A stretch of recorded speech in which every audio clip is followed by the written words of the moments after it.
meeting to order, and we're going to move as quickly as we can. Welcome to meeting number 102 of the House of Commons Standing Committee on Agriculture and Agri-Food. Just quickly, I'm not going to read through the entirety of the notes because we've already had a session on Tuesday in camera, but with translation, please be mindful of our earpieces, keeping them at a distance from the microphone, and trying to be very respectful of our translators that do very good work to avoid audio feedback. To no fault of our own, there was a number of votes in the House, and we've been delayed, and we only have so much time. Many of us have real hard stop at 1 o'clock. We're going to bring all the panels together, allow the individual organizations to give statements, and then just have an open panel and get as many questions in as we can. This group works very well. If some of you want to stay beyond 1 o'clock, the resources exist.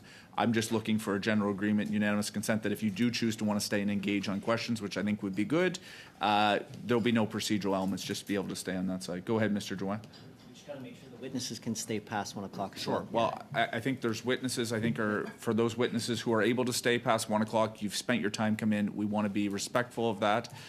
So I think if we can, Francis, we will. And if we can't, yeah.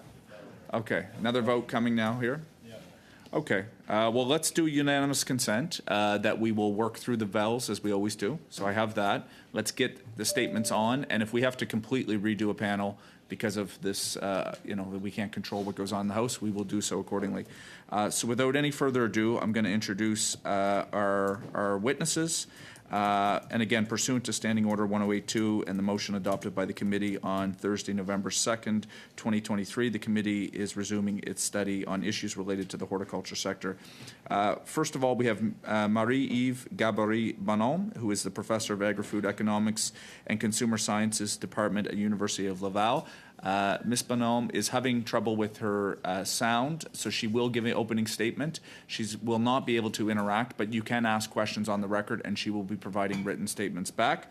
From the Canadian Organic Trade Association, we have Tia Lofsgaard, who is Executive Director, joining us in person. Thank you for being here today, along with Gillian Flies by video conference. From my home province of Nova Scotia, we have from the Wild Blueberry Producers Association, Peter Burgess, Executive Director. So thank you for joining us, and congratulations on your World Championships in curling. So that's wonderful.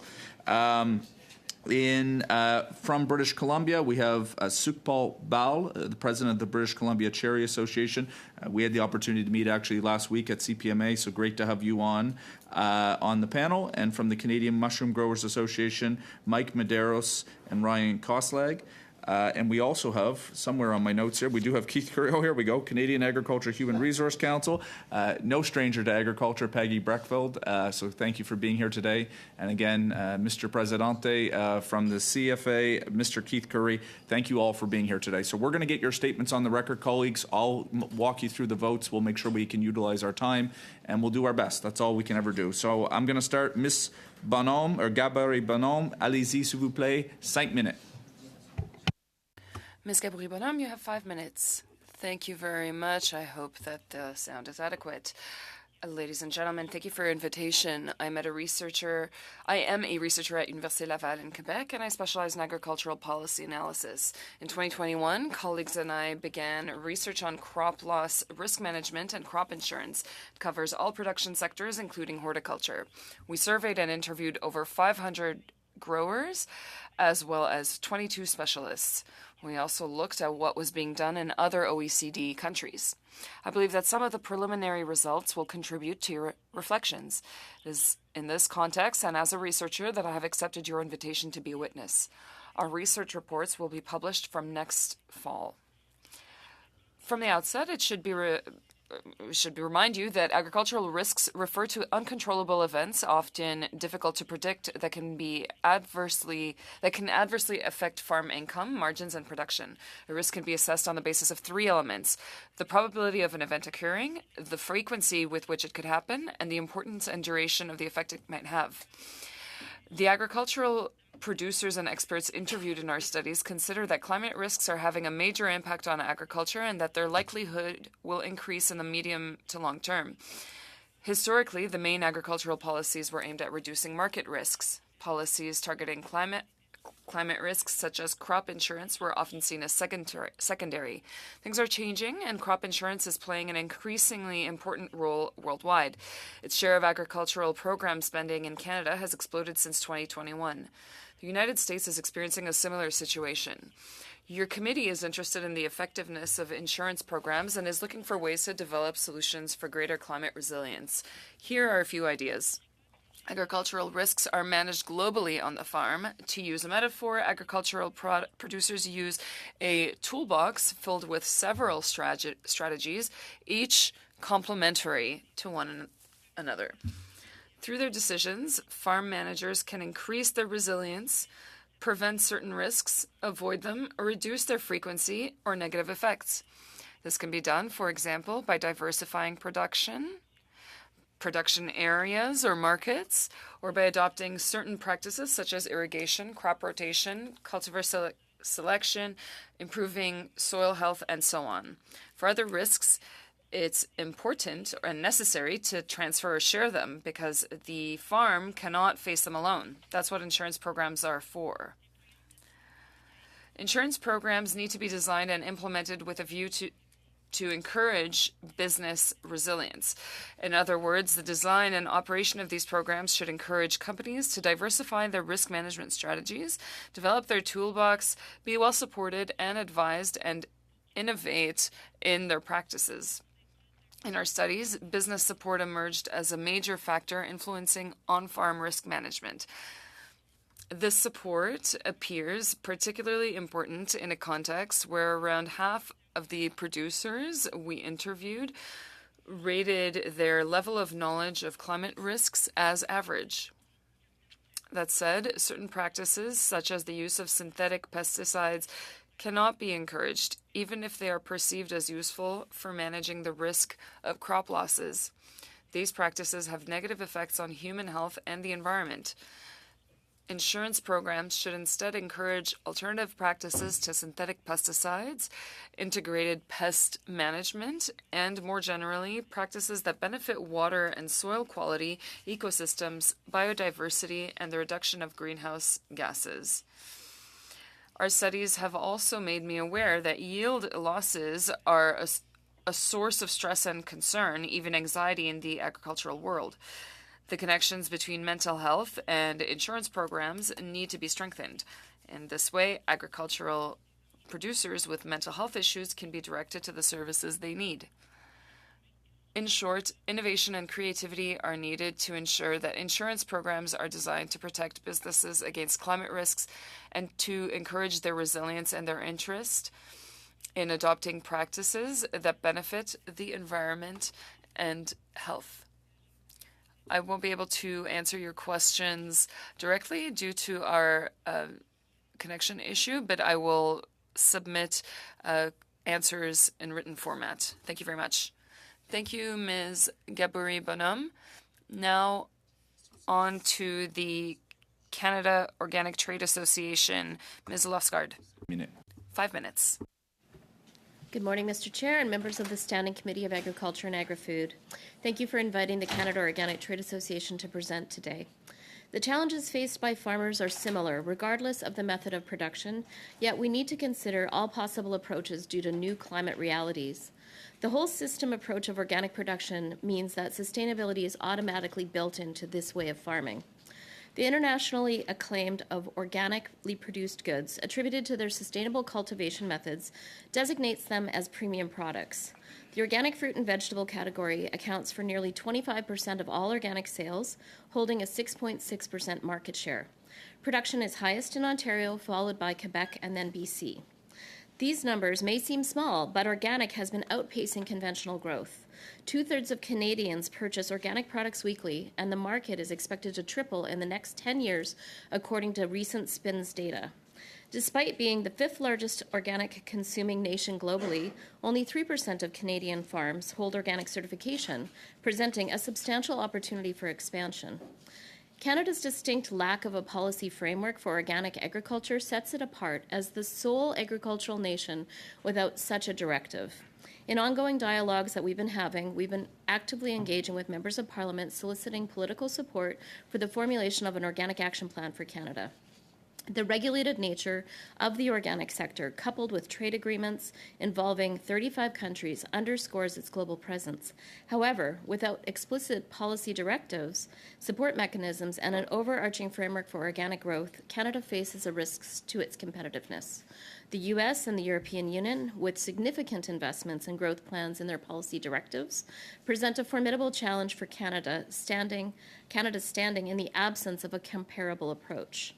I'll now hand it over to my colleague Gillian Flies to speak to you about initiatives that are helping to build more resilience and adaptation to climate change, many of which can be adopted by the broader horticultural sector.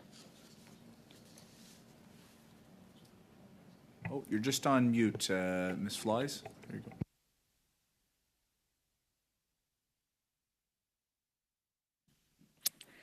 Mr. Chair and members of the committee, thank you for holding this hearing. My name is Gillian Flies, and alongside my husband, we own and operate the new farm near Creemore, Ontario, where we produce certified regenerative organic vegetables, salad greens, and livestock. We are seeing the impacts of climate change firsthand on our farm. Last August alone, we had 3 rain events of more than 2 inches in under an hour, including one of 3 inches in under 30 minutes, which it completely flooded our fields. However, thanks to our soil health and structure, the water soaked in within 30 minutes, allowing us to harvest our whole crop, while our neighbors' crops were severely damaged. Our soil health is key to our climate resistance. Through our practices, we've increased our soil organic matter from 3% to 5 to 6% across the whole farm. For every 1% increase in organic matter, soils can hold an extra 25,000 gallons of water per acre. So compared to a farm with about 3% organic matter or less, which is the average, we can absorb an extra 75,000 gallons per acre on our farm and survive these storms when they come. We've achieved this through practices such as no-till, using tarps on our vegetables and salad greens. The untilled soil stays 6 to 9 degrees cooler under the tarp than the tilled soil, since it holds more moisture, allowing for better germination and less irrigation. We have successfully integrated livestock, including cattle, pigs, and chickens, to rotationally graze our cover crops annually, further reducing our reliance on external inputs and input costs while naturally fertilizing our soils. Research shows that healthy soil also increases the nutrient density of our crops. For example, the Bionutrient Food Association found that regeneratively grown vegetables had 21% more nutrients than U.S. averages for 8 crops. A resilient domestic food supply is critical for food security. Canada imports 3/4 of our fruits and vegetables, including much of that from California. This leaves us vulnerable to the impacts of climate change and supply chain disruption. In 2018, when the drought in California and simultaneous Hurricane Michael in Florida brought shortages to our cooler soils, allowed us to continue producing when others couldn't. We sold out so fast that we had to close our farm 2 weeks early that year. At the peak of the COVID pandemic, farmers markets and small-scale producers, many of which are organic, were able to continue supplying Canadians with fresh produce. This underscores the need to increase not only domestic production, but on-farm resilience. To do this, we must be able to compete with cheap imports, including from the United States. Like many horticulture farms, we participate in the Seasonal Agricultural Worker Program, paying fair wages and complying with higher standards of this program. The committee should consider solutions to address this imbalance, such as wage subsidies. We also need better support through the business risk management programs. As a small, diversified operation, these programs are not accessible to us. We need affordable emergency and whole farm coverage. The BRM program should also account for and encourage the risk mitigation impacts of soil health practices. The new climate programs need to be adapted to support innovation on farms like ours.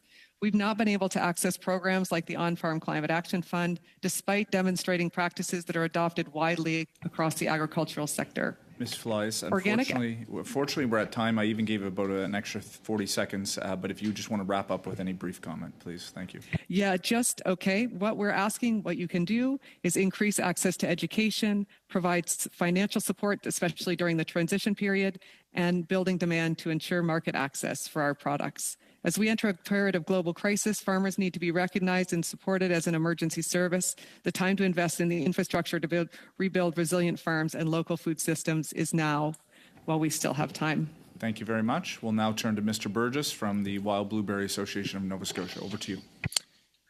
Thanks for the opportunity here today. I'm I represent about 630 growers in Nova Scotia as the executive director of the Grower Association. I want to give a highlight a little bit of our industry first before we talk about some of our challenge. We're a unique industry.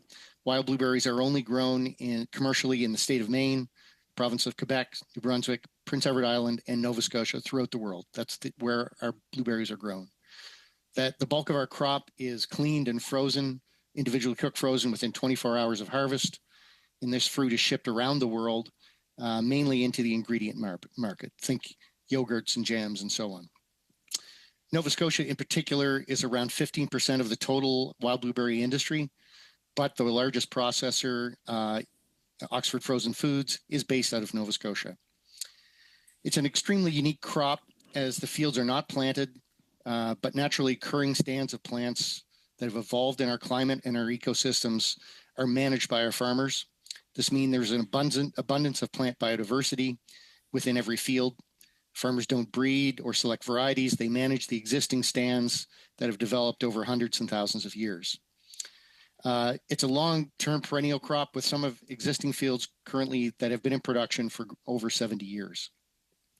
It's managed as a 2-year production cycle. Fields are mowed off to the ground in the fall after harvest. The next year they grow vegetatively, and then the second year is when the fruit is produced. Our industry has similar challenges to other horticultural crops, access to labor, increasing input costs, but we have some unique challenges with subtle nuance in our industry.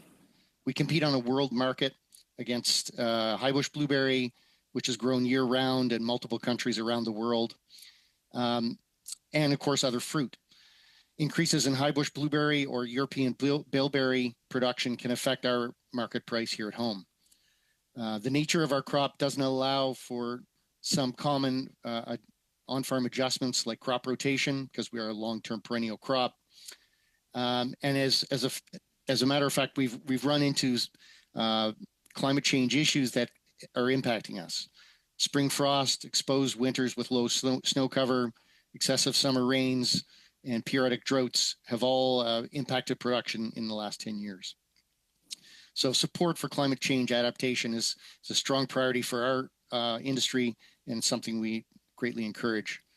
Consistency of production has also slowed market development, partly due to climate change impacts, and is part of the reason for variable on-farm returns. Funding for applied research is needed. Our crop is only grown in our northeastern North America, so that work has to be done here. Fluctuating returns for growers has slowed on-farm development and investment. Farm gate prices have gone from $1.12 a pound to 35 cents a pound in the last 3 years. Farm gate pricing has always been very volatile, but it really highlights the importance of a robust business risk management program that needs to level out returns and allow for growth in our industry. Pollination is a critical component of our industry. If we don't have access to reliable pollination services, our yields will fluctuate as well. So a reliable supply of honeybees and complementary pollinators like bumblebees and leafcutter bees is very critical to our industry. We do have a lot of opportunities in our industry. All blueberries are extremely healthy when part of a regular diet, and there's a significant amount of peer-reviewed data that shows that, much of which our industry has funded. Wild blueberries in particular are smaller fruit and tend to have more concentrated anthocyanins, the beneficial compounds. It's one thing that we like to leverage our industry on. Wild blueberries are very sustainable and have a low carbon footprint compared to some other crops because it is a long-term perennial crop where there's no soil tillage and only on a 2-year production cycle. We also have a very good taste profile because of the amalgamation of a lot of different varieties within our crop. Market differentiation is really critical for our industry to define niche markets around the world where customers are going to be interested in buying our product, and highlighting on taste, health, environmental sustainability, and the impact of our crop. So support for international market development is critical to the success of our industry. Thank you very much, Mr. Burgess. We'll now turn to Ms. Breckveld for up to 5 minutes. Mr. Chair and members of the committee, thank you for the invite. My name's Peggy Breckfeld, and I'm the chair of the board of CARC. It may seem unusual for an organization that examines workforce needs of Canadian agriculture to be speaking on the implications of climate change on the horticulture sector. But the Canadian Agricultural Human Resource Council's work reflects on current and future challenges for the farming sector and provides research and solutions to a $38.8 billion GDP industry. This includes CARC's current partnership with the Canadian Federation of Agriculture and Food and Beverage Canada on the National Workforce Strategic Plan. To set the stage, CARC's most recent labour market research, released in November, shows how in 2022 there was a critical sales decline of $3.5 billion due to over 28,000 unfilled jobs. For horticulture specifically, lost sales due to labour shortages were estimated to be over $260 million in 2022. As well, 45% of employers in the fruit and vegetable industry were unable to find all the workers they needed, and 60% lost sales as a result. 43% of employers reported that they received no domestic applicants for their job postings. And the peak labour demand is projected to increase 11% from 61,000 in 2023 to 68,000 in 2030. So, labour shortages already exist and are predicted to become more dire. Secure access to an affordable, safe, and reliable food supply for Canadians and the world relies on a skilled and motivated workforce. The future success of the agriculture sector will depend on it as well. What does this look like in a world where there is already increasing challenges related to climate change? Growing fruit and vegetable depends on producers who are able to navigate the unpredictable yet cyclical highs and lows caused by nature and weather conditions. Agricultural workplaces have very unique challenges that affect their success. One is the time-sensitive constraint of caring for biological organisms, such as plants, livestock, and harvesting crops. For example, some foods naturally have very narrow harvest windows, only several days or even a few hours, such as asparagus, strawberries, peaches. Climate change and weather patterns associated with it further narrow these windows. From a staffing perspective, this means that I may need more workers for a shorter period of time in an unpredictable time frame, and often at the same time as other growers. Unlike most other workplaces, the work needing to be done in an agricultural workplace any given week can typically fall outside of an employer's control. In other words, once a farm has planted a certain number of acres, the crops must be kept alive at nature's schedule, not at the farmer's schedule. For perennial crops like vineyards and orchards, which grow for decades, these limitations extend over multiple years. It leaves farm employers highly dependent on a reliable and predictable workforce. Beyond harvest, the nature of plants and crops limits the ability of farms to postpone, reduce, or otherwise adjust tasks. Crops need to go in on time, or they won't mature before harvest. The need for reliable and skilled labor on farm becomes more critical as climate change disrupts the best management practices that farmers have used up until now. Failure to complete a task, such as harvesting or plant or animal care within the window prescribed by nature, can cause crop failure and can compromise the health of plants, potentially causing irreversible harm. It highlights the need for workers now and in the future. Finally, no conversation on the future of farming, including climate change and its effects, would be complete without addressing technology and innovation and its potential. With this in mind, CARC emphasizes the need for a vibrant and adequate agricultural workforce with future farming technology, training, and practices in mind. It builds a case for additional researchers and innovators, which will help support future farming in Canada. The necessity to have a skilled, nimble, and growing workforce to plant, tend to, harvest, and even prepare food is even more evident as we look to climate change and the future of food. Without it, we will see direct impacts on the global food supply.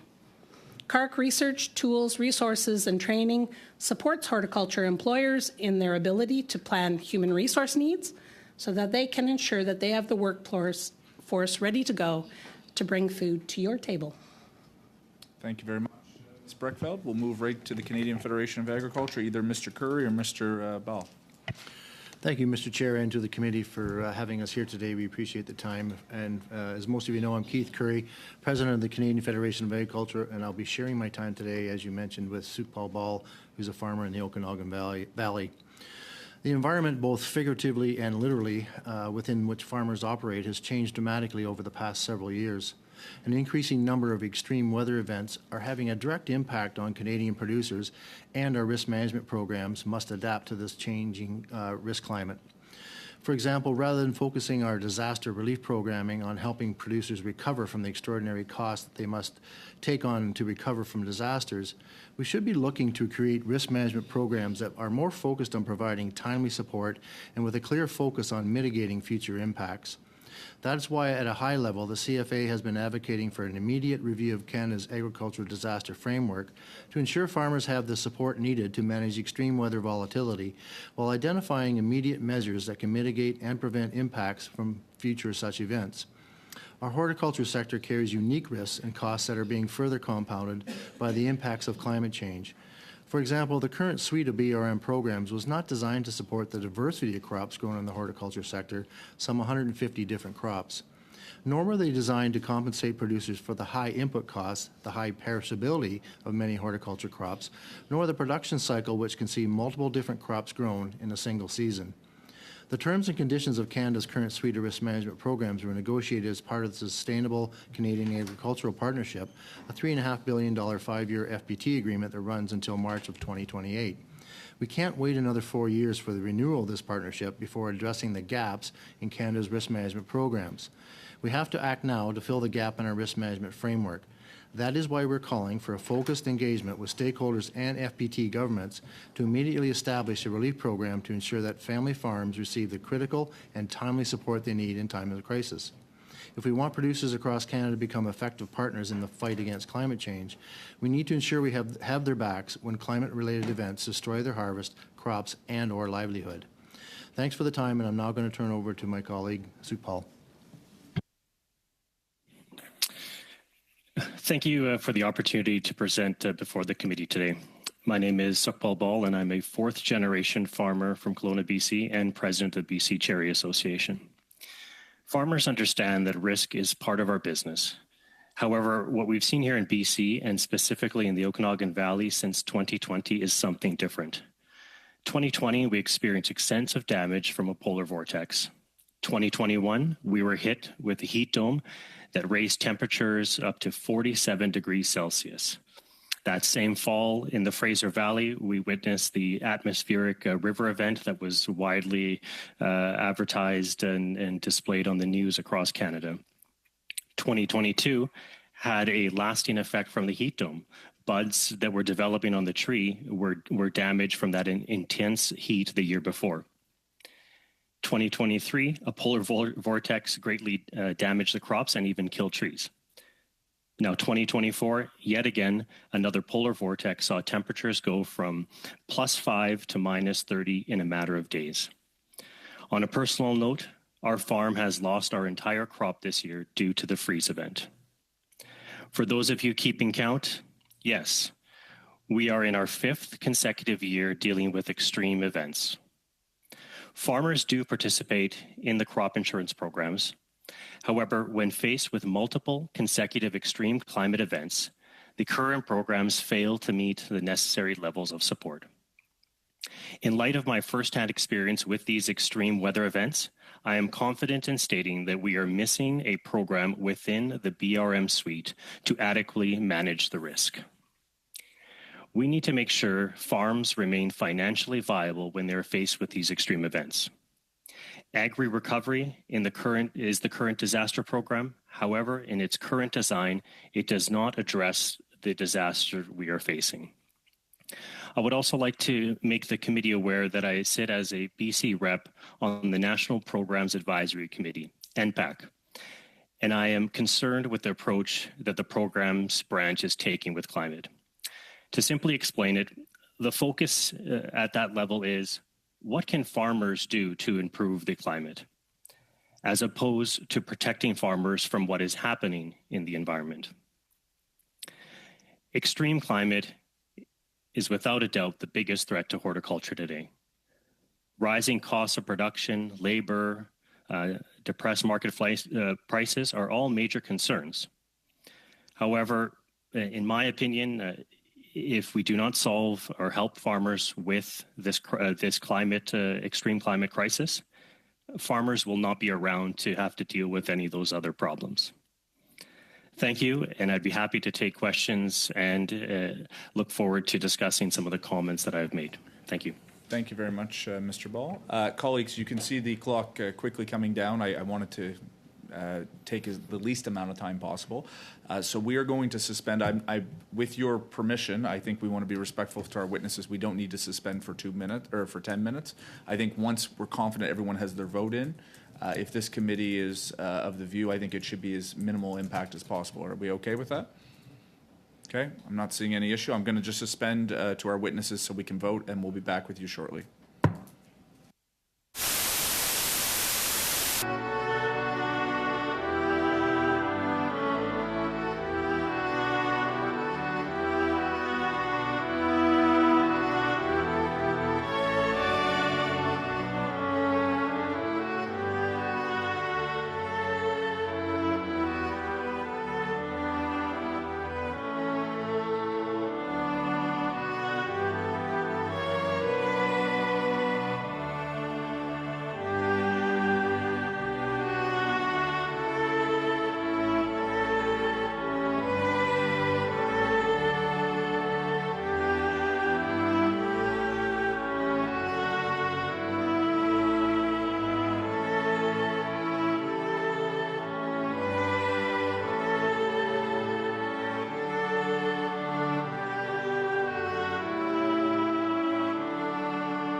Many of you have voted, and so we're going to keep moving along. Next up, I have the Canadian mushroom growers, and that is Mr. Medeiros, I hope I'm saying that right, and Mr. Kosleg. You have up to 5 minutes for remarks. Over to you. The floor is yours. Perfect. Thank you very much for this opportunity to address the committee and talk about the amazing mushroom industry in Canada, our issues relating to the horticulture sector. My name is Ryan Kosleg, and I'm the Executive Vice President of the Canadian Mushroom Growers Association, and I'll be sharing my time with our President, Mike Medeiros, who is also a farmer. We currently have a workforce of nearly 7,500 people, from farm owners, substrate makers, to mushroom pickers. Those 7,500 people have produced the over 150,000 tons of mushrooms each year, year-round. Our growers supply nearly 100% of the fresh mushrooms in grocery stores across Canada. 40 years ago, mushroom farmers grew 1 pound of mushrooms on 1 square foot of growing space, and now in 2024, they grow nearly 6 pounds on that same space, and that's a 500% increase. Canada exports approximately 40% of our production to the United States. Every day, our mushroom farmers are expected to compete with our neighbors to the south, who continually have less government cost pressures. We're here today to talk about 2 bad policies imposed by our federal government: the carbon tax and the removal of the temporary foreign worker housing waiver. Currently, Canadians comprise 70% of our workforce, and for decades, our mushroom farms have advertised and looked for Canadians to fill all our positions. They've conducted hundreds of labor market impact assessments, all showing the need for temporary foreign workers.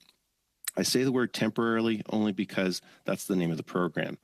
Many agriculture groups, including the Canadian Agriculture Human Resource Council, indicate huge job vacancies in agriculture, signaling will always require foreign workers, just like many other developed nations around the world. For a long time now, when a worker requests to move out of the farmer-provided housing while still under the temporary foreign worker program, Service Canada has accepted a housing waiver, allowing workers to move in with family members, spouses, children, friends, or simply have their own independence. Farms have allowed for contingencies for situations when workers may need to return to the employer housing, having identified hotels, setting aside housing, or other arrangements. However, since Service Canada has arbitrarily stopped accepting the housing waivers when the workers choose to live on their own, they will be punishing farmers by demanding the farmers keep empty housing for those workers who have moved out. In some situations, workers moved out years ago, having made families of their own, and our farms are reporting that it's extremely rare to have workers request to return to the employer housing.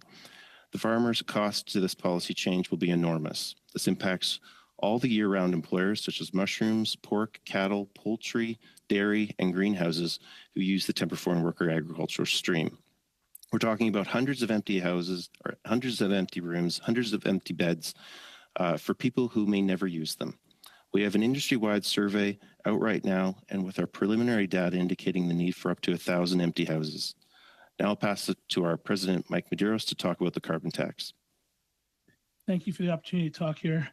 The carbon tax is yet another item that challenges the viability of the mushroom farm, including mine as well. Mushrooms are already one of the most efficient water users, have one of the lowest carbon footprints, and mushrooms are grown on recycled agriculture material. Yet the carbon tax will cost mushroom farms an additional $7.2 million this year alone. On our farm, we are paying over $16,000 per month in carbon tax, and with the new 23% increase, that will go up to just under $20,000 for our heating bill for our farm. My farm and other mushroom farms export about 40% of the mushrooms we grow to the U.S., and this also makes it very difficult for us to compete on that level. I as well drive an electric vehicle, so I do believe in issues with the climate change. Back in 2018, we invested $1.8 million into a pipeline to bring natural gas to our farm, which is a cleaner fuel source, which cut down our propane usage by roughly 700,000 liters per year. A year later, the carbon tax was implemented. So any savings I was hoping to help pay for my pipeline was sort of gobbled up with my carbon tax. Also, I'm building a compost facility nearby in the Prescott area, which will have the lowest carbon footprint in the world to be making mushroom compost. But yet my tax continues to increase.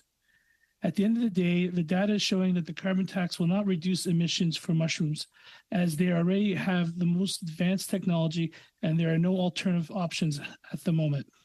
We are trying to work with the Canadian Revenue Agency to be included in the greenhouse rebate program because mushrooms were left out. Despite mushrooms being under the same export pressure and having the same growing conditions, we are not able to apply for that rebate. We are also supportive of the unamended bill C-234 and look for ways for this committee to help our farmers to remain viable. Thank you very much. Thank you very much, Mr. Medeiros. Colleagues, I'm going to try to do two panels. We do have options to extend. I know some of you don't have to be here. You have to leave at 1 o'clock, but we need at least 4 people to stick around if we wanted to still kind of hold court and be able to ask questions and get evidence. Or if you wanted to move a UC, we could keep whoever wants to keep, and we could basically supersede the standing order if you so choose. But let's start with the two panels. We'll see where we go. And if you want, 4 of us can stick around and we can continue to ask questions a little bit beyond 1 o'clock for those who can't stay. Ms. Rood, 6 minutes, over to you.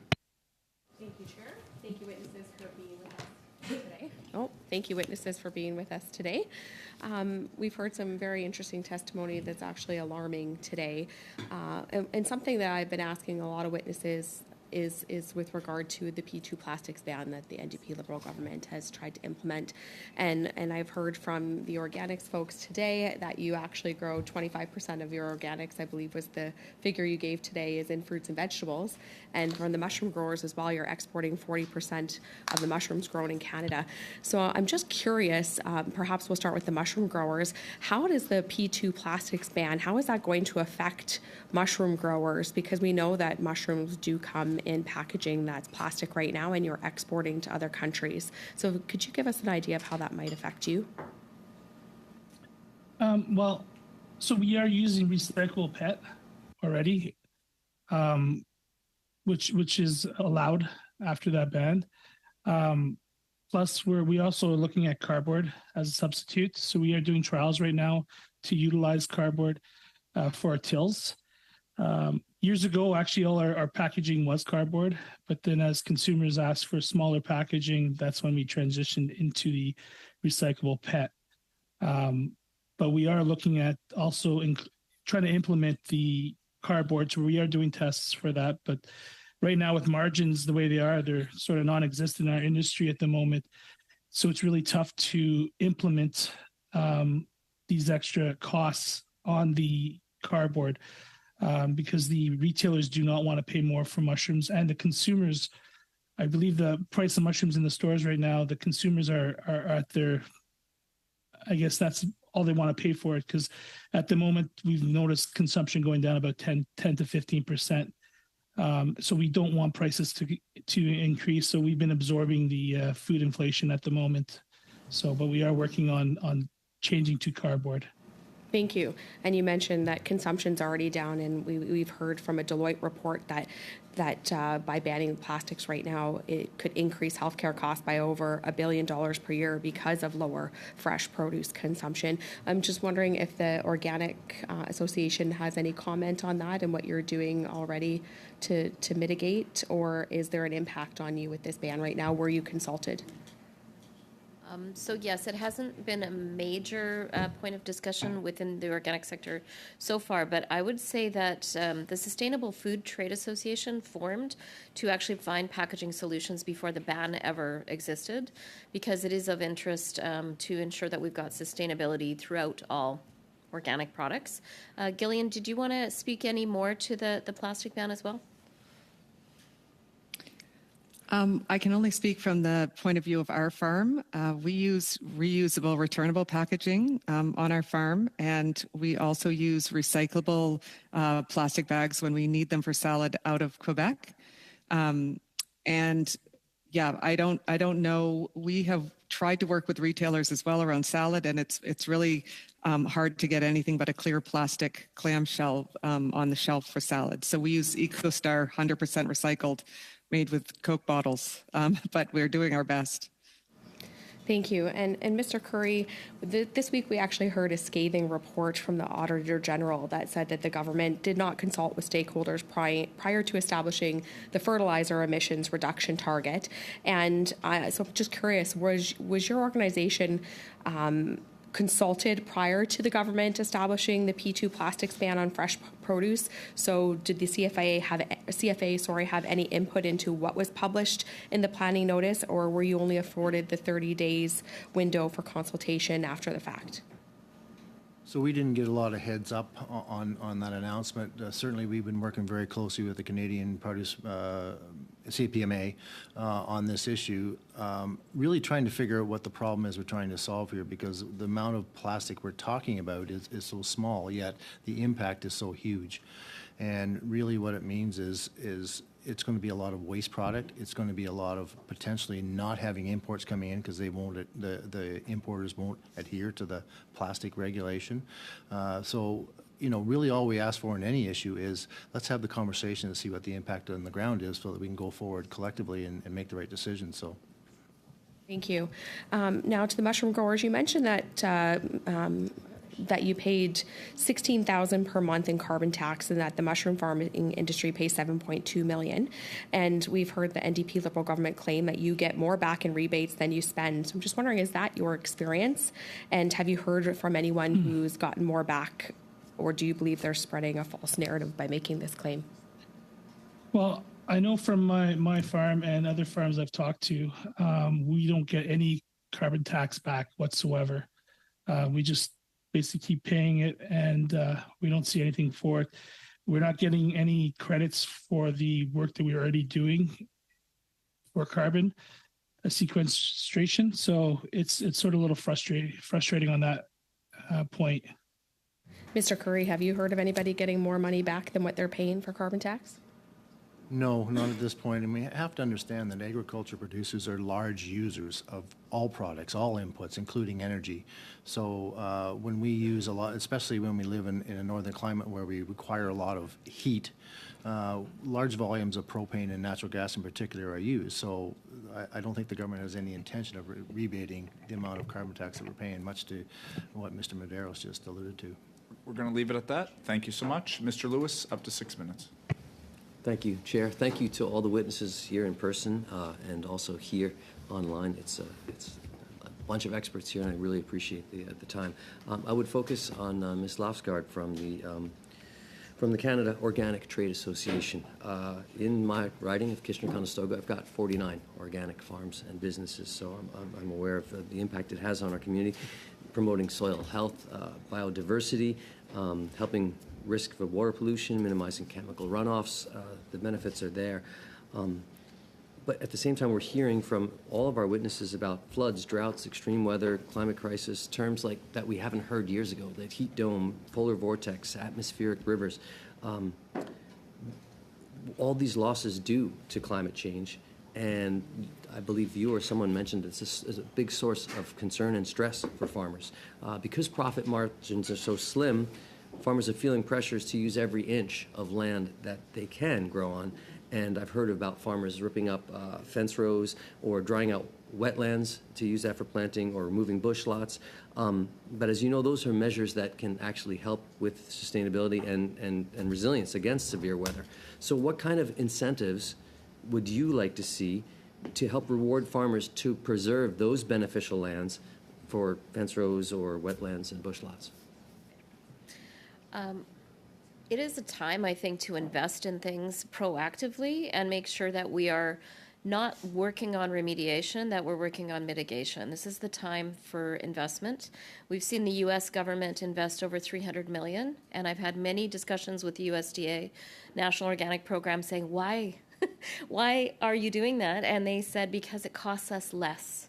It costs us less than paying out to deal with emergencies, to deal with floods, to pay out on insurance programs. So this is simply what the organics actors are really showcasing, is that there is a solution out there for us to start working towards better soil health and less activities that are going to provide more benefits to the climate. So really, I think it's an investment time, and to really look at a long-term solution.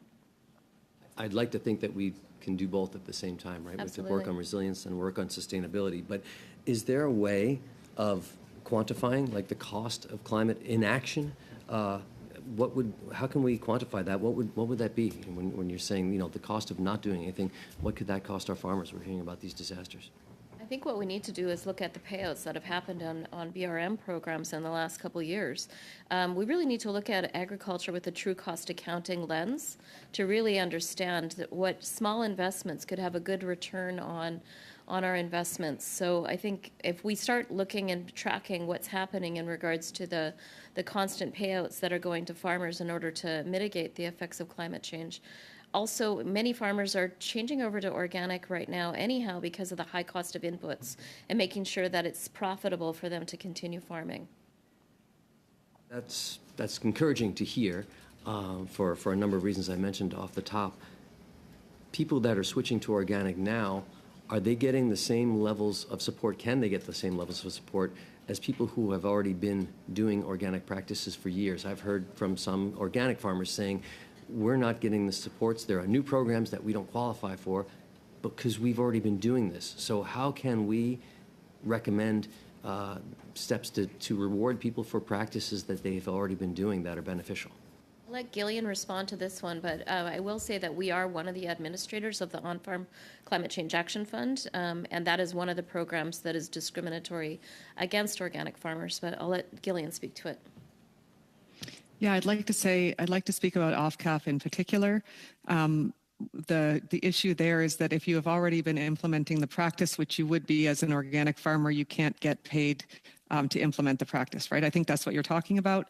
And so we've been cover cropping for years at our own costs, but neighbors down the way who are competitors, are getting those costs covered, which seems unfair. So what we're asking for, on the one hand, is support to farmers around education, using farmers who are already doing this, supporting them to educate, have on-farm education events, those types of things.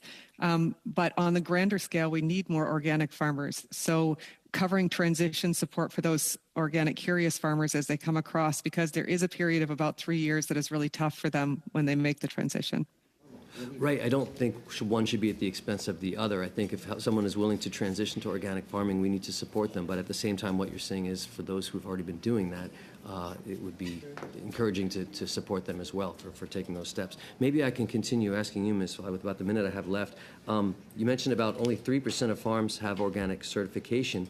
And I believe also the market is growing, you said. As far as consumers, is there room for selling more organic food to Canadians? And right now, where are people getting that from, and how can we address that? Sure. Yeah, there's. Oh, go ahead, Tia. Sorry. Yep.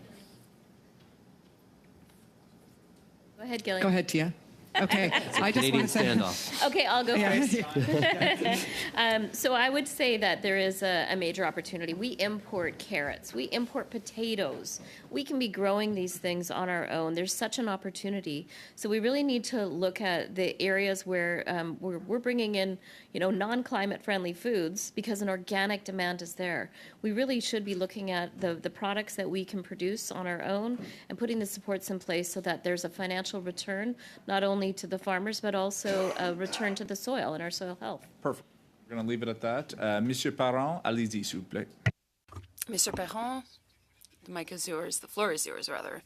Thank you to the witnesses for being here today. Ms. Gaboury-Bonhomme, I will ask you some questions, and you can submit your answer in written format. Other witnesses who also want to answer but might not have the time in my 2.5 or 6 minutes can also answer those questions. So with regards to the risk management programs, you have studied that subject very much, and some witnesses, like Mr. Curry, mentioned that it's very urgent to act. Climate change is here now, and so farmers need help.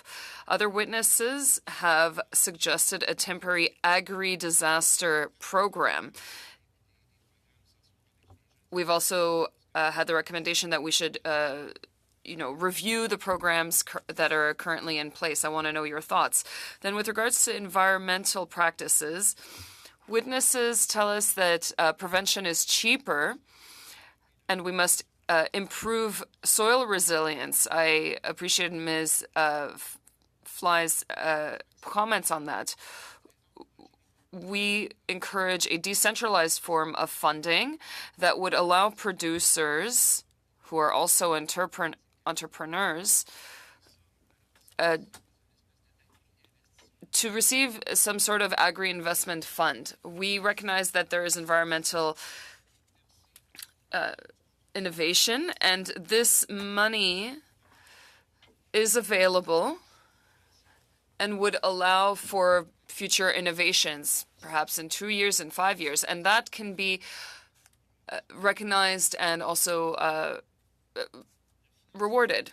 With regards to the biology standards, we always have to fight with the government so that they fund the review, but it's a government review, and so that makes no sense.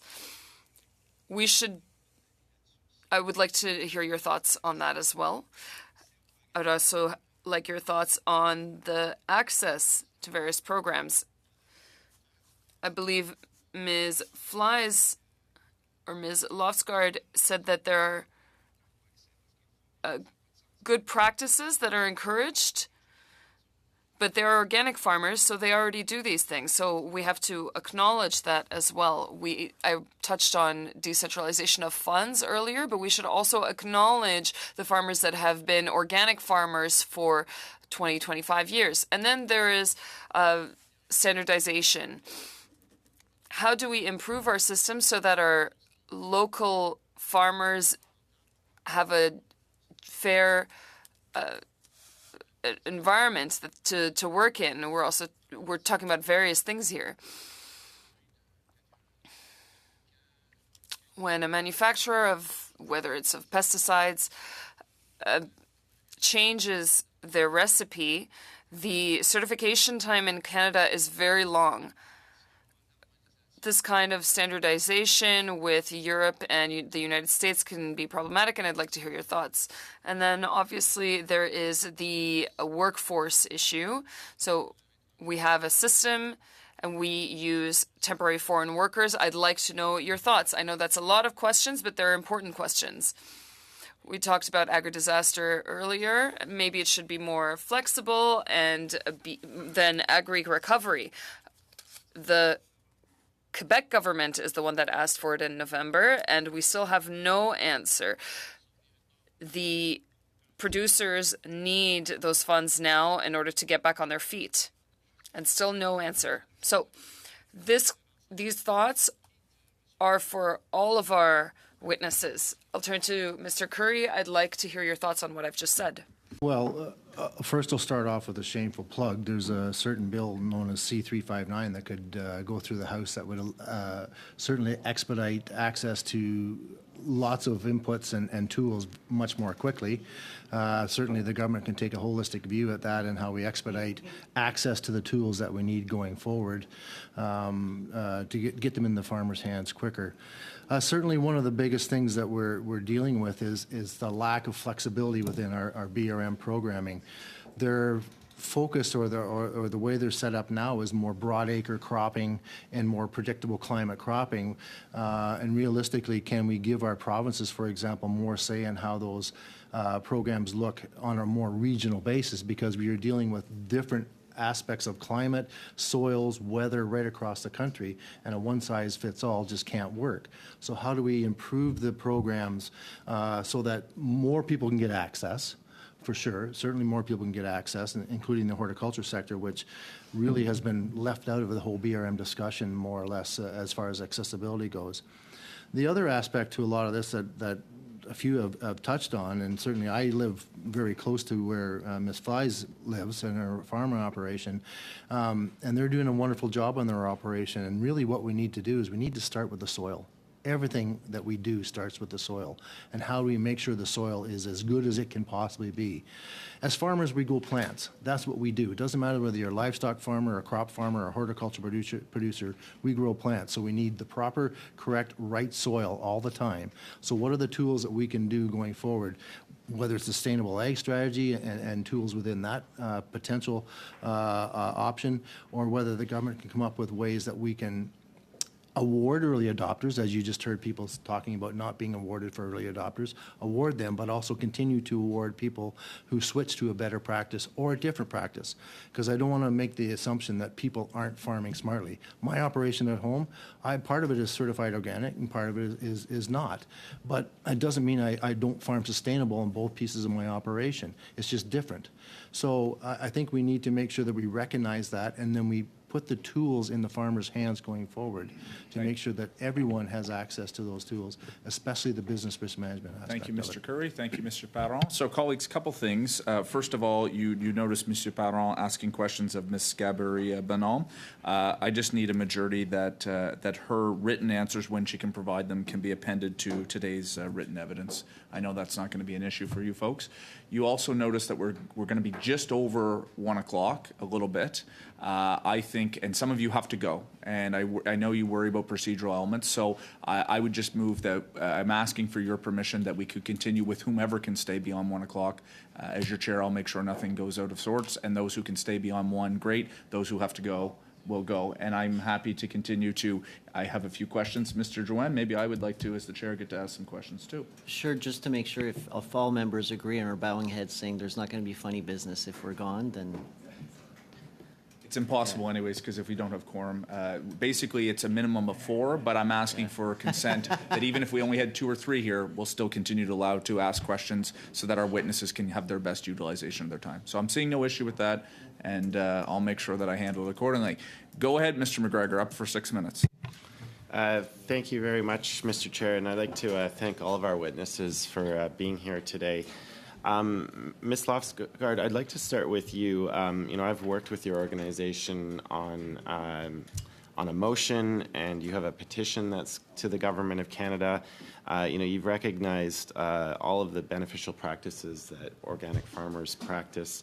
I'm just wondering if you could expand a little bit, if you wanted to, because 2 of the calls in the petition are for bold policies and programs, but also to recognize and incentivize sustainable, resilient food systems. Is there anything else that you wanted to add with those 2 calls to action? I think what I want to point out is that organic lives nowhere. There's no policy. There is no directive for organic. We are Part 13 of the Safe Food for Canadians regulation, whereas the U.S., the EU, Mexico, Taiwan, Korea, all of our trading partners, they have a specific act for organic, and that is what provides the policy directive.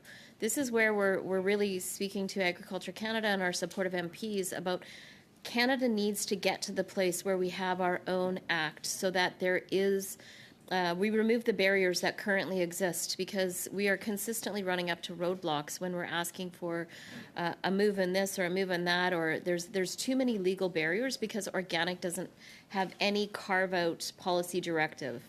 And really, it needs to live in Agriculture Canada currently because enforcement's done by the Canadian Food Inspection Agency. We used to have an organic office there.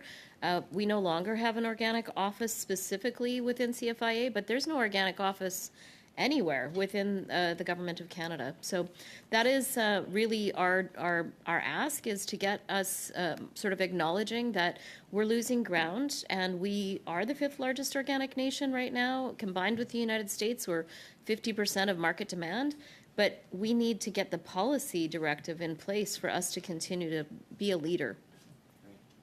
Thank you for that. Mr. Curry, welcome back to the committee. There's been a lot of talk today about BRMs and the current SCAP going to 2028. I've been very curious about some of the programs like Agri-Insurance in particular. I think that's going to be a program, as an insurance program, that's going to be drawn on quite heavily in the coming decades. So I'm just wondering if you wanted to add anything further in this discussion on BRM programs and maybe particular agri-insurance. How does a program like that need to be tailored because I think it's going to be drawn on a lot. Are we going to have to, like with other insurance policies, require farmers to have certain practices in place before they're eligible? I'm just wondering if you have thoughts on how that program is going to evolve with the challenges that we see coming our way already. Well, I believe the government needs to take a much more holistic look at how we react to the need for insurance based programs, business risk management programs. And what I mean by that is, we were happy to see the increase in funding last year in the SCAP program, but it's a decimal point on a rounding error that actually will have effect. Really what we need is a different program, a standalone program. A prime example in 2021 with the drought in the prairies in Western Canada, CFA initiated the Hay West program where we were sourcing hay to get to our livestock producers in Western Canada to help them through the troubled times. When we went sourcing for hay, we could not find any in Western Canada at all. Yes, the production was down, but any extra production that was there was already gobbled up by U.S. farmers. Why? USDA has a program on the shelf. Whenever there's an issue, they pull it off the shelf, they insert money, and it gets out to the producers quickly. It's timely, it's effective. And, I can't put a number on what that dollar value would be, but it's certainly not the dollar value that's within the SCAP program now that would suffice long term.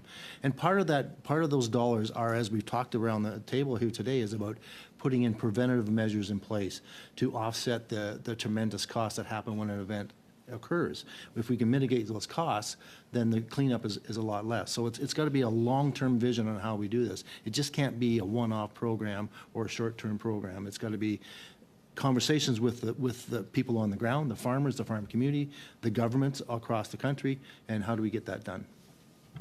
Thank you. And Ms. Breckfeld, I really appreciate how you've weaved in labor, sustainability, and horticulture. I think there's definitely some important links there.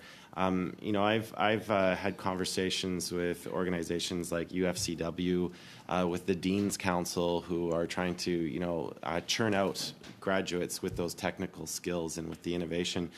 Is there anything you wanted to expand on, like in your talks with those groups? I guess what I'm trying to look for is, how can we encourage a little bit more homegrown talent in Canada to make agriculture a more enticing career to someone who's just coming out of high school? In about 45 seconds, off to you. Part of the National Workforce Strategic Plan is looking at perceptions and awareness of agriculture and the jobs that are available through it. So part of it is supporting that work through the strategic plan, and beyond that, work that CARC and its partners could do for you. We know that there's 4 jobs for every graduate from a degree and program. So let's continue to build the knowledge of where jobs are available. As well, the importance of that stopgap measure of temporary foreign workers that will help fill the gap and continue to bring food to the table is so important now and until you have that gap lessened. Maybe that will be a long time, but we need those workers to continue to help fill the space that otherwise food sits in the ground or on the trees and just fails to get to your plate. Thank you very much. So I am going to go to Mr. Barlow, but just before Mr. Carr asked for 45 seconds to a minute, I'm going to go to you right quick, Mr. Carr. Thanks very much, Mr. Chair. That's quite courteous of you and to my colleagues across the way for agreeing. Colleagues, I simply wanted to share, I know it's unconventional at this stage of the process, but this will be my last meeting as a permanent member on the Standing Committee of Agriculture, Agri-Food. Thank you, John, for the applause. I'm sure that was about my participation and not my departure.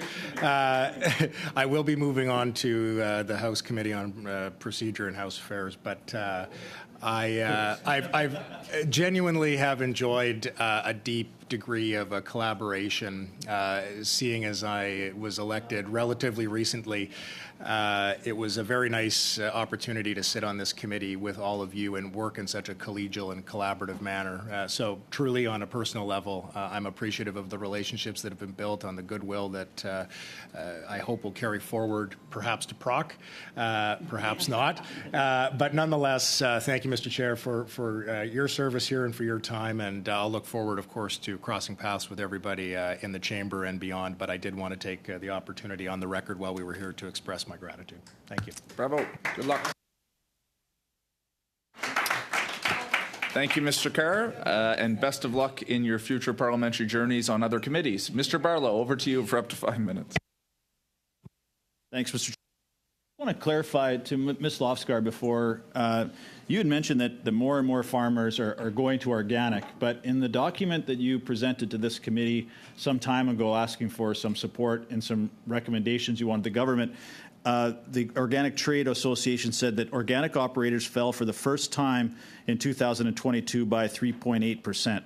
I just wanted, which number is right? Is the number of operators going down, or to your earlier comment today that the numbers of operators are actually going up?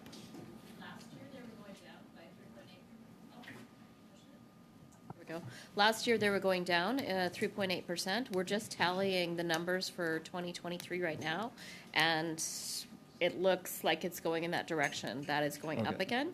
But this is the thing, is when the prices fluctuate, people come and go sometimes from organic. Right. And so I just wanted to make to clarify there. So it may have more to do with the prices than maybe what the organic association is trying to say in terms of opportunities there, which would be like many other commodities.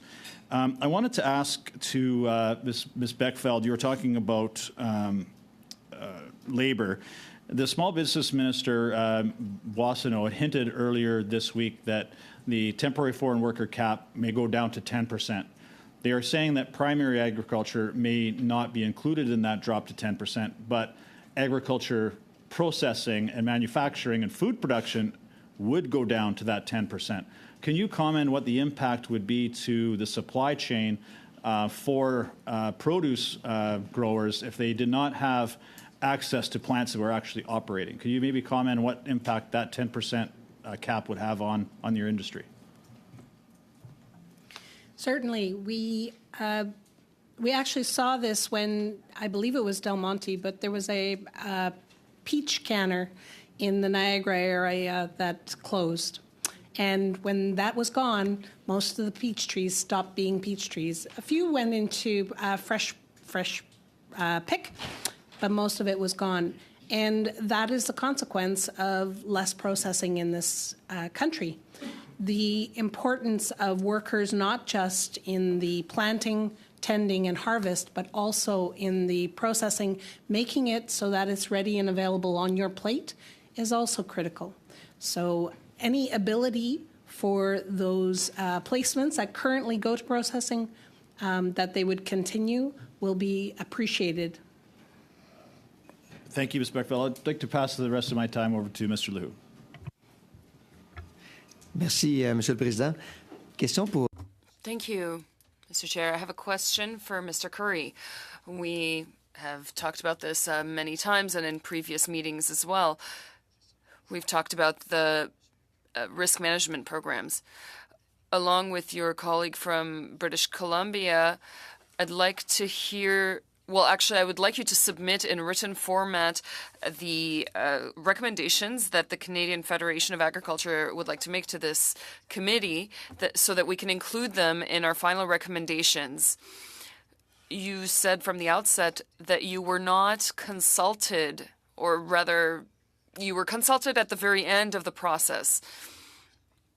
If you do have the opportunity to provide in writing any changes to the risk management program that would be of interest, we would then be able to include them in our recommendations. Would you be comfortable providing those in written format? You did suggest certain changes earlier, but if you provide them in written format, we can make sure that they are included. Yes, and thank you for offering up opportunity to speak to that. And yes, we absolutely would be happy to submit to the committee some recommendations and comments on that. Also, as you heard earlier, Suk Paul is part of MPACT as well, and he's very engaged in with the British Columbia Agricultural Council, a member of that organization as well. So we will make sure that all of our members across the country get comments into the committee so they can take a look at them and make recommendations going forward. But thank you for that. Merci. Dans la même ordre d'idée. Thank you. Mr. Curry, in the same line of questioning, you've talked about renewing the partnership. 2028 is very far. Would you be able to give us some of the elements you'd like to see changed rapidly in that partnership?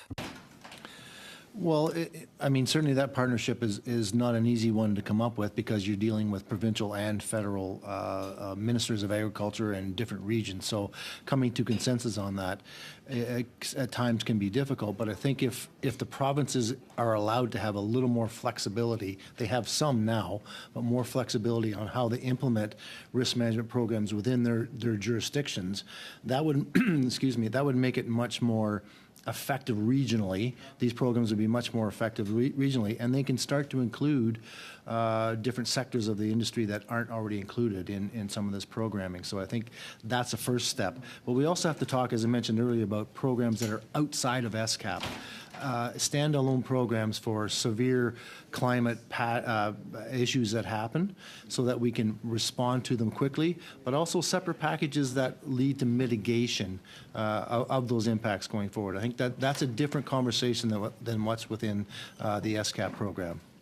Merci beaucoup. Et maintenant, Merci, Monsieur le Madame. Président. Yep, merci. Thank you, Mr. Lew. Now on to Ms. Taylor-Roy for 5 minutes. Thank you, Mr. Chair. And I want to thank all of the witnesses for being here today. I'm sorry that our committee was shortened because there are so many good questions to ask of all of the witnesses here.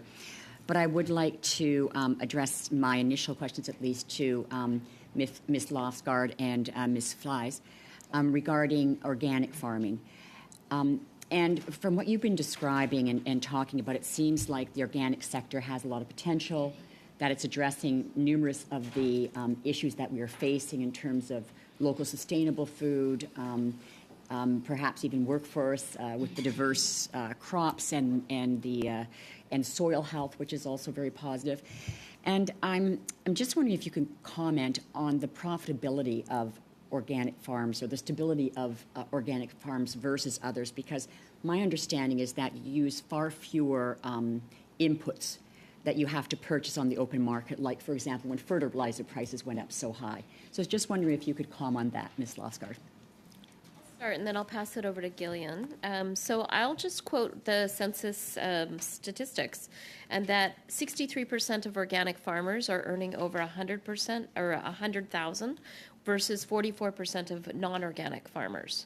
So we've seen through the agricultural census that there are more farmers earning higher incomes. But I'd like to pass the floor over to Gillian in regards to the profitability. Great. Well, on our farm, for example, we are able to garner $50,000 an acre in vegetables because we were able to plant through multiple times. Our biggest cost is labor, but we really work hard on limiting imports. So we buy seeds, which we need annually, but we do not have to buy any inputs, fertilizers, herbicides, pesticides, any of those things, which the costs have become prohibitive. So I like to quote Gabe Brown saying that I prefer to sign the back of the check instead of the front. So, I think this focus only on yield is a problem. I think you need to look at the bottom line as well. Mm-hmm. Thank you very much. And when it comes to finding the labor force that you need, do you find that young people are more interested, more willing to go and work on organic farms, or do you feel it's the same across the entire the farming infrastructure? We're finding, I'm also on the board of the Canadian Organic Growers, and we find that a significant percentage of the new farmers, young farmers, are interested in regenerative and organic that are coming into the field. On our farm, we're actually setting up a demonstration farm. We're transitioning to a demonstration farm for regenerative agriculture here on our farm in Creemore. We have lots of young people applying to be involved in that movement and to work on that program. To find workers that are going to hand cut salad for 10 hours a day, just seasonally, that's really challenging to find Canadian workers who can do that. Thank you very much. And I know in my riding of Aurora, Oak Ridge, Richmond Hill, we have a number of different alliances, the York Region Environmental Alliance, who is really promoting small agricultural, local sustainable farms in our area. But one of the issues we're facing is available farm land. And I'm wondering if you could comment on that, on what the situation is for new farmers looking to start farms in terms of being able to acquire the land. Is that to me as well? I apologize. To anyone. Okay, I'll just start by saying it's a huge issue. Farms, especially up in our area, up near Creemore, a lot of people come up here to ski.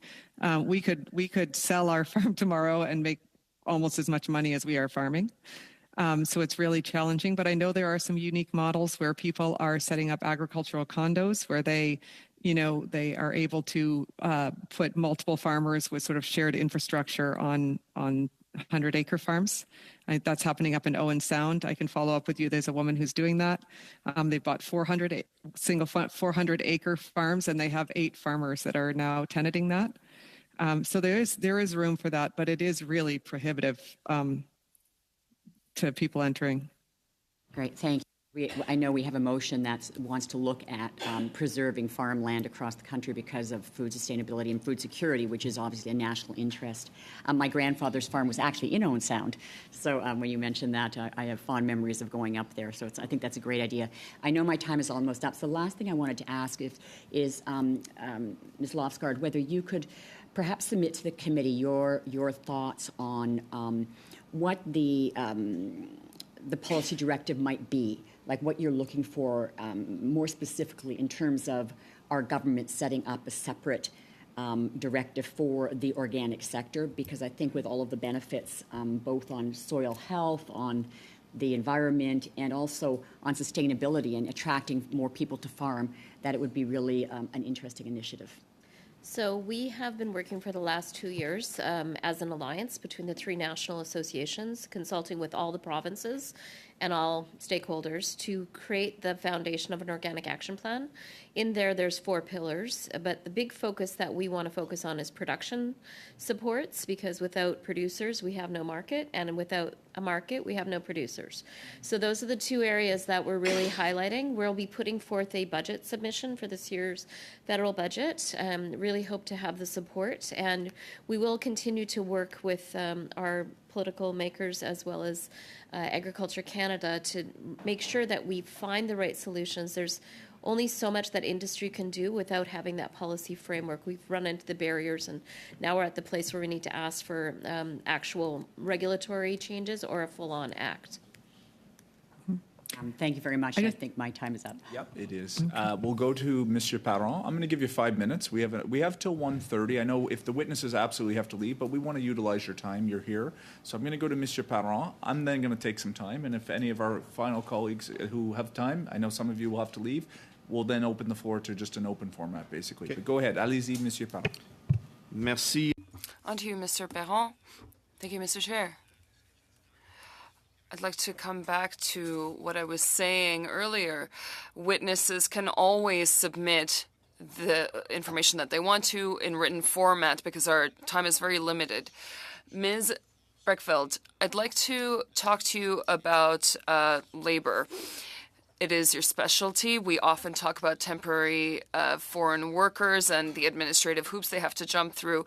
I'm sure that you would agree that we have to decrease the red tape and improve the access. Have you thought about the long-term, the perennity of this program? Do you have anything that you can suggest? What can you say about that? You know, in general terms, farmers are very adaptable.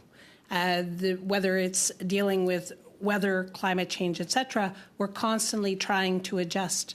But the importance here in this question is about the future of temporary foreign workers or such programs.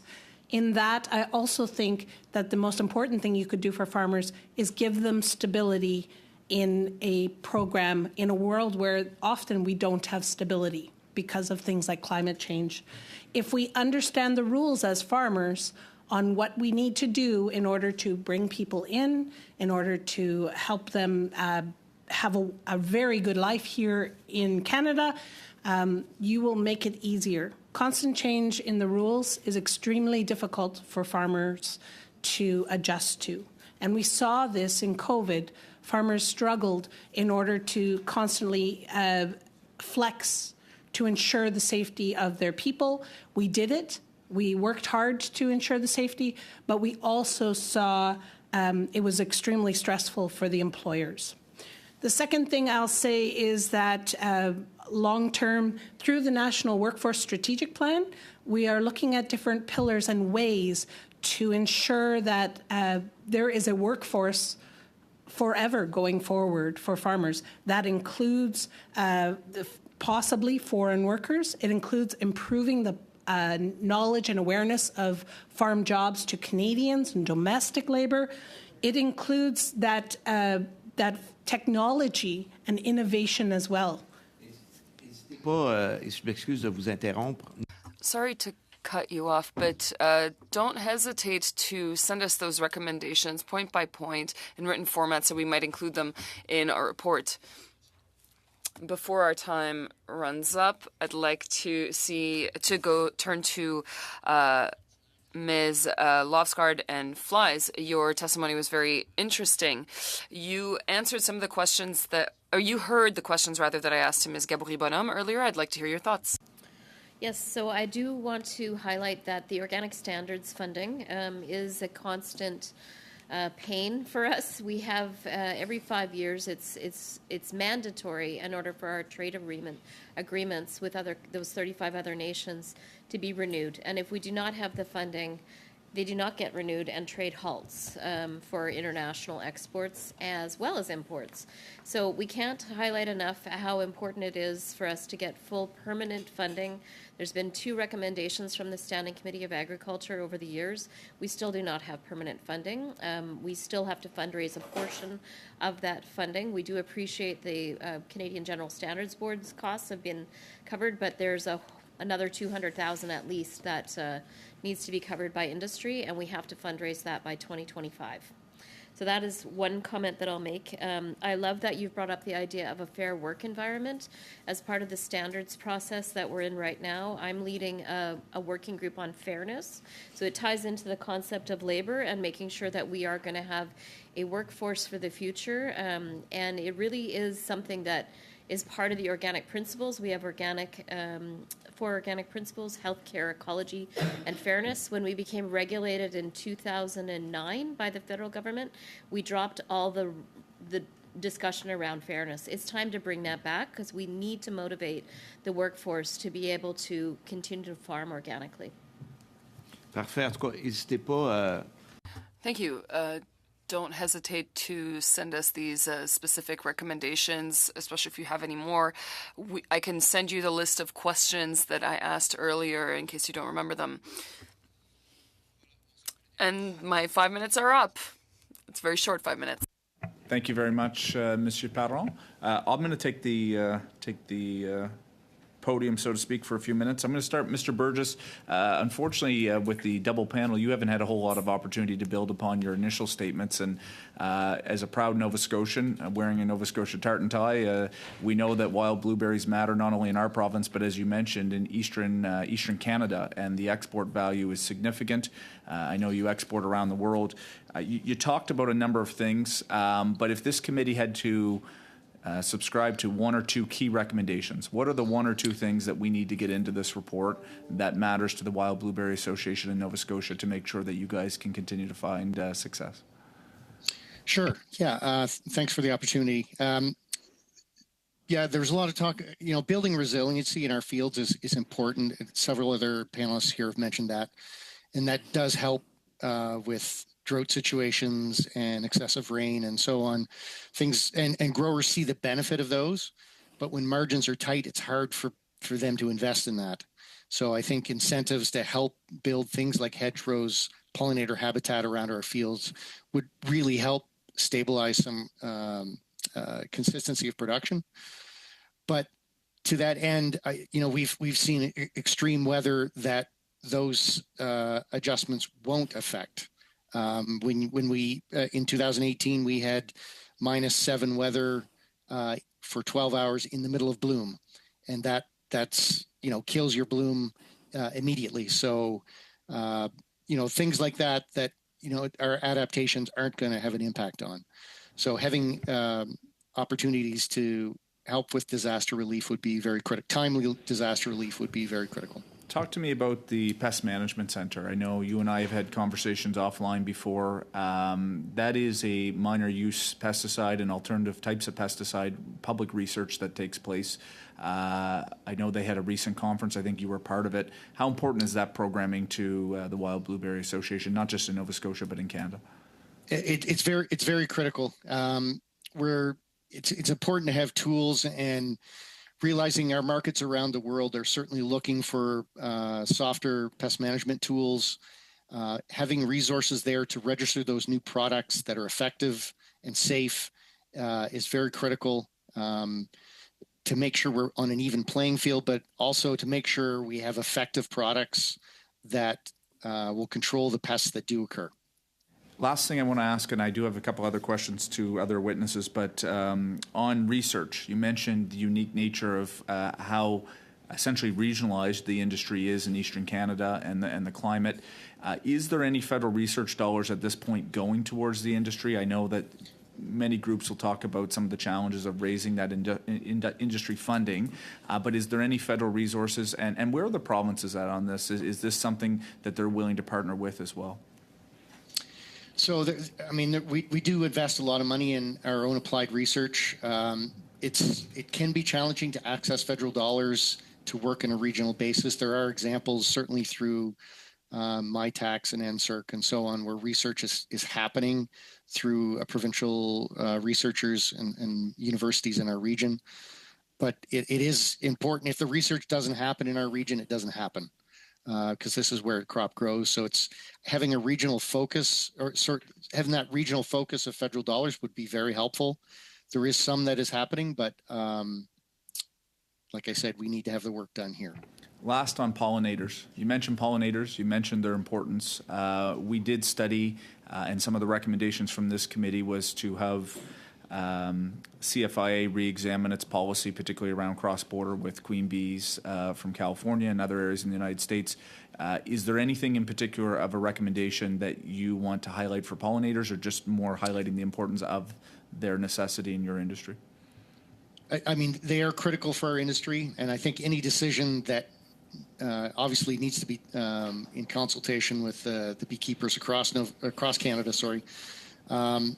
I think it needs to be science-based and clearly allow those beekeeping pollinator businesses to thrive.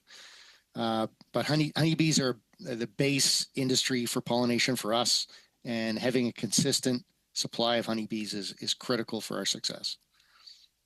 Thank you. I want to turn it over to CFA, but particularly the BC Cherry Association. Mr. Ball, you and I spoke in Vancouver. You talked about some of the devastation because of the extreme weather in the interior of British Columbia, and you mentioned agri-recovery and changing the framework. Now, of course, that's a program where there's provincial and federal authorities that have the initial assessment and then create programs above and beyond what is existing in the BRM. What do you envision when you talk about a different program than agri-recovery? Can you give us any parameters of what this committee could take away for recommendations to the government? Sure. Yeah. So what we've witnessed with how agri-recovery is set up is that it compensates for additional costs due to the disaster. So an example, if a flood occurs, or let's use the atmospheric river in the Fraser Valley, tremendous amount of water, flooding, barns were destroyed or heavily damaged. So there was additional costs for farmers to get out of that disaster. And our situation with the extreme cold and the extreme heat, I'm calling them kind of the silent disaster, where let's use the extreme cold event. Our trees look exactly the same as they did a week before the event and a week after the event. So where the disaster lies is in that extreme crop loss, which in the current framework directs us to go to agri-insurance for our losses. So we have been doing that, but what the cherry industry, our example is highlighting is that is not a program to go back to year after year, because you can only cover 80% of your crop. You have a 20% deductible. So that 20% in a one-off scenario a farmer can absorb that 20% and understands, okay, I got my insurance. Next year, I'm looking for a better year, average, maybe record year. But this 5 years in a row, which now we're in, it highlights that is not the correct program.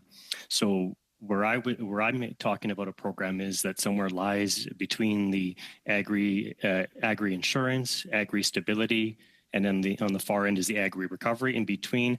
And if I had to give it a name, I would call it agri resiliency.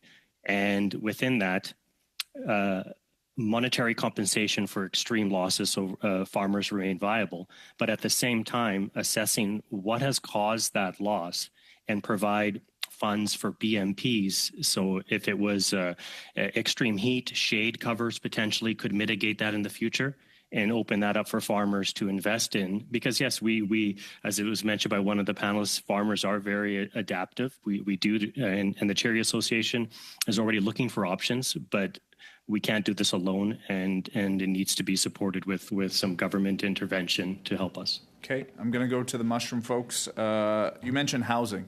And I think a little bit of an alignment. I didn't catch all of that. Can you just repeat what some of the concerns are in the mushroom side in relation to, I think what I'm hearing is an underutilization of the housing in relation to temporary farm worker programs?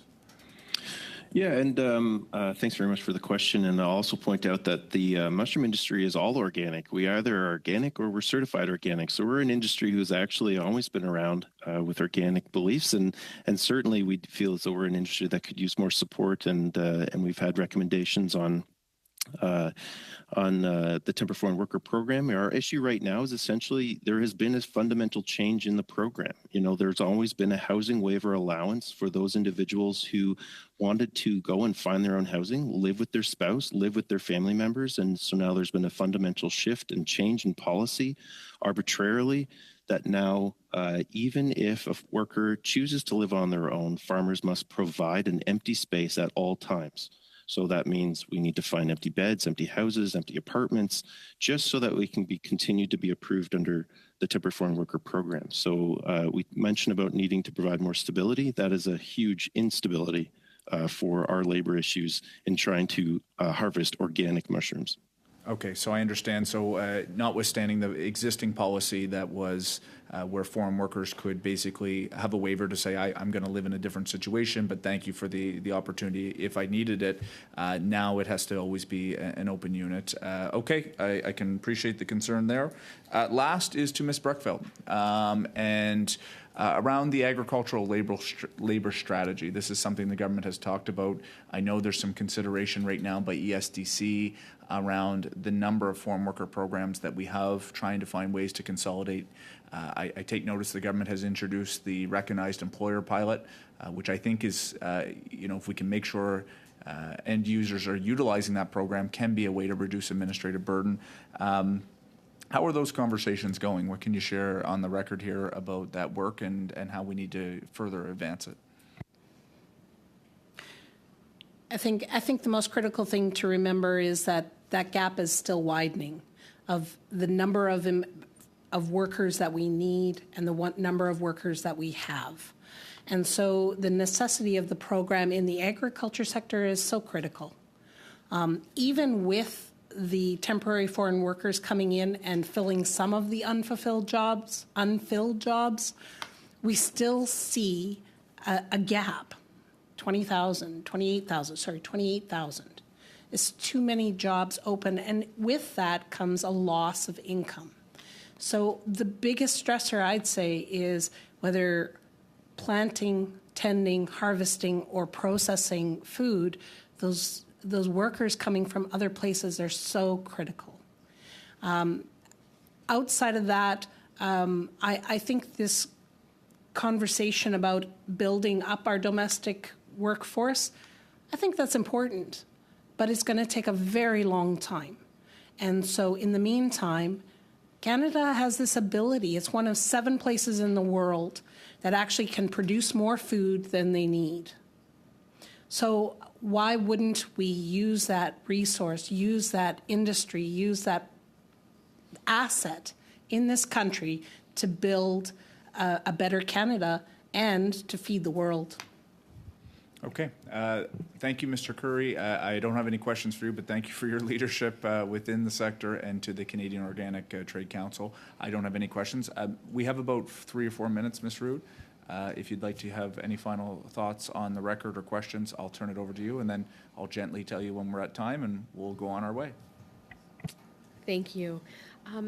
Mr. Kosleg, when you were talking about the empty house policy, and we know that the government's new empty house policy will require farmers to keep, and in some cases even buy vacant homes, even if employees choose to live on their own.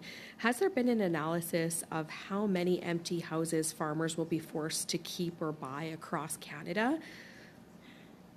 Yeah, so we're doing our own survey, and as of right now, we're into the thousands. And certainly, like I had mentioned, this applies to mushrooms, dairy, pork. Anybody who is keeping timber foreign workers year-round under the agriculture stream, they'll be impacted by this. So, yeah, it's a huge issue that we're going to have to be having vacant houses, vacant spaces during a housing crisis across this country in the rural communities for which these farms operate. And do you think that this policy could actually lead to a decrease in workers on farms? I guess like in the sense of, this could increase costs for the farms. Certainly there is going to be an impact when it comes back to the entire viability of these operations, which is what we were trying to stress, that every time that there's a new regulation or a new policy from government, it really has our farms contemplating the viability of how they're going to be able to continue. And this is just one of those major changes where, certainly it's going to have a huge impact. Thank you very much. Mr. Curry, I'm hearing a massive amount of outrage from farmers, not just in Ontario and my own riding of Lambton, Kent, Middlesex, but actually across the country in recent weeks about the government's announced changes to the capital gains tax. I'm just wondering, has your association assessed the impact that such an increase will have on the viability of farm transfers, and what have you been hearing from those that you represent?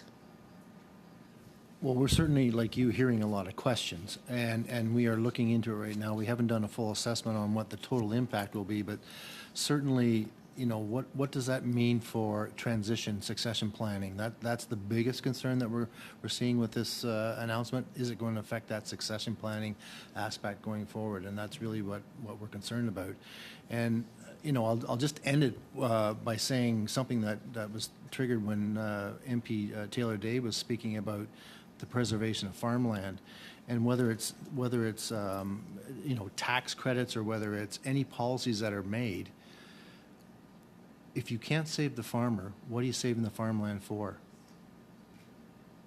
So that's something that this committee needs to think about, making recommendations going forward. Is you can do all you want to save the farmland, but if you can't save the farmer, what's the purpose? And so making sure that our tax system is where it needs to be, make sure our environmental policies are strong where they need to be. That's what we need to keep in mind. Okay. Yeah, fair enough. Thank you. Okay. Thank you on behalf of Ms. Rood and I, who are the remaining committee members here, in what has been a bit of an unusual sitting.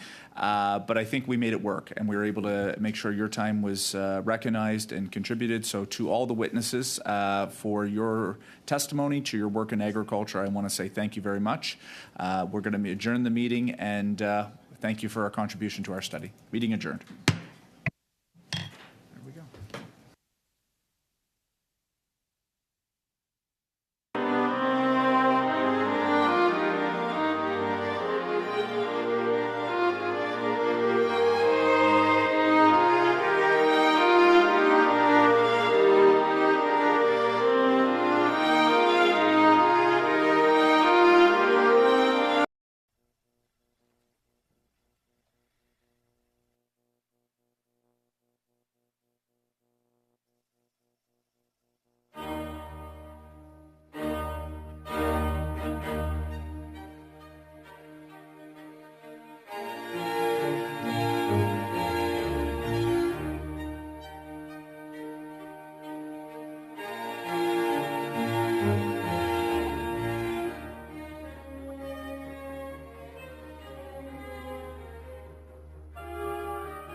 Okay.